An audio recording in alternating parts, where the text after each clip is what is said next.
Okey, Assalamualaikum warahmatullahi wabarakatuh, dan salam sejahtera kepada tuan-tuan dan puan-puan. Jadi, video saya buat pada hari ini adalah untuk memberi penerangan sedikit tentang soalan yang diajukan kepada saya. Jadi saya ada dapat soalan daripada customer-customer kita yang bertanya tentang harga emas. Sebab video saya yang sebelum ni ada bercerita tentang harga emas, dan di bawah harga emas ni, kalau tuan-tuan nak tengok dalam laman web Public Gold ni, www.publicgold.com.my, kita boleh tengok senarai harga yang terkini, dan kat bawah ni ada 2 star. Iaitu yang pertama dia tulis all LBMA products are GST exempted. Jadi produk-produk emas Public Gold ni adalah emas yang mendapat pengiktirafan LBMA. Jadi dia ni tak dikenakan GST lah. Tapi kata orang GST pun sekarang tak ada kan. Tapi yang penting yang jadi point kita pada hari ini adalah yang kedua, iaitu all prices are quoted in Malaysian ringgit and excluding gold premium. Soalannya apa tu gold premium?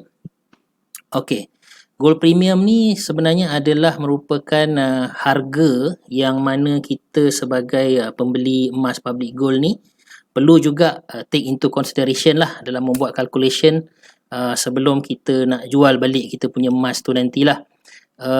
Gold premium ni dikenakan kepada kita sebab dia merupakan kos sebahagian daripada harga emas yang akan kita beli.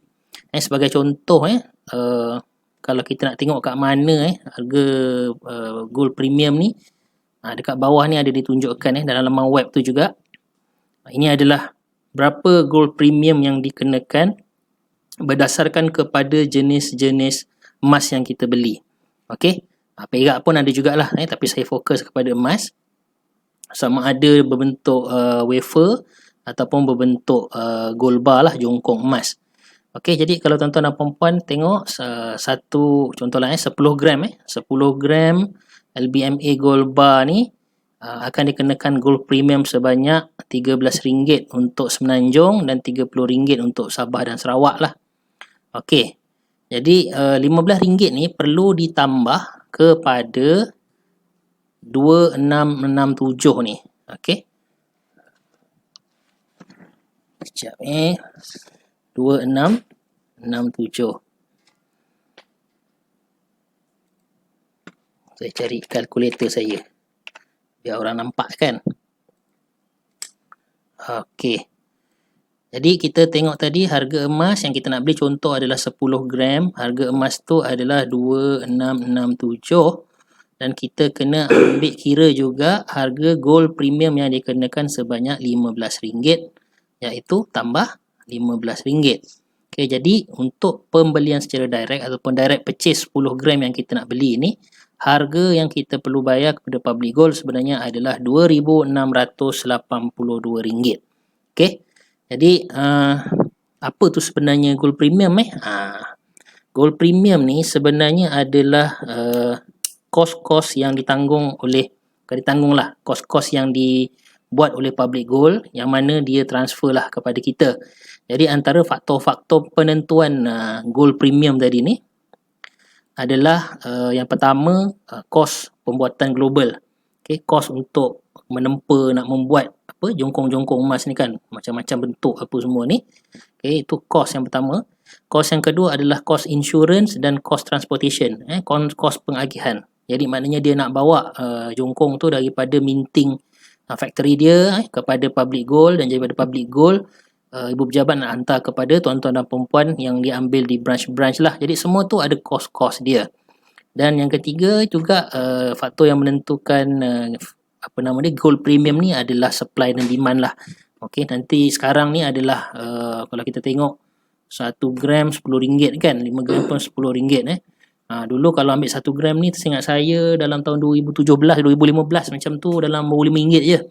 Tapi sebab permintaan supply dan demand semakin mengecil sekarang, jadi harga gold premium ni juga semakin meningkat lah. Tapi bagaimanapun kalau tuan-tuan dan puan-puan cuba pecahkan balik, semakin besar sebenarnya jumlah gram ni, sebenarnya makin kecil je sebenarnya gold premium dia ni. Kan, sebagai contoh, kalau 10 gram 15 Jadi kalau 10 gram RM15, so RM15 bagi dengan 10 gram, so jatuh dalam RM1.50 je segram. Berbanding dengan kalau kita keluarkan 1 gram je RM10. Okay. Dan kalau 250 gram, okay, 250 gram 100 terbagi dengan 250 gram. So jatuh dalam lebih kurang 40 sen je satu gram. Okey. Jadi lagi besar gold bar yang kita keluarkan, lagi kecil lah kata orang gold premium dia kalau kita bagi per gram lah. Okey. Jadi kepentingan gold premium ni kita sebagai pembeli dan juga penyimpan emas ni kita perlu tahulah. Okey. So kita kena ambil kira sebelum kita melaksanakan penjualan tu nanti. Alright. So untuk gold premium ni, kalau kita beli secara direct, dia akan kira sekali dah, dia akan nyatakan di dalam invoice performa yang dibagikan pada kita dalam email. Tapi kalau untuk gap, gold premium ni tuan-tuan dan puan-puan kena bayar gold premium ni waktu tuan-tuan dan puan-puan nak tukar gap tuan-tuan dan puan-puan tu ke bentuk physical gold. Okay, jadi benda tu akan bayar di pejabat public gold lah. Dia akan bayar terus ke pejabat public gold waktu tuan-tuan dan puan-puan nak ambil emas tuan-tuan dan puan-puan.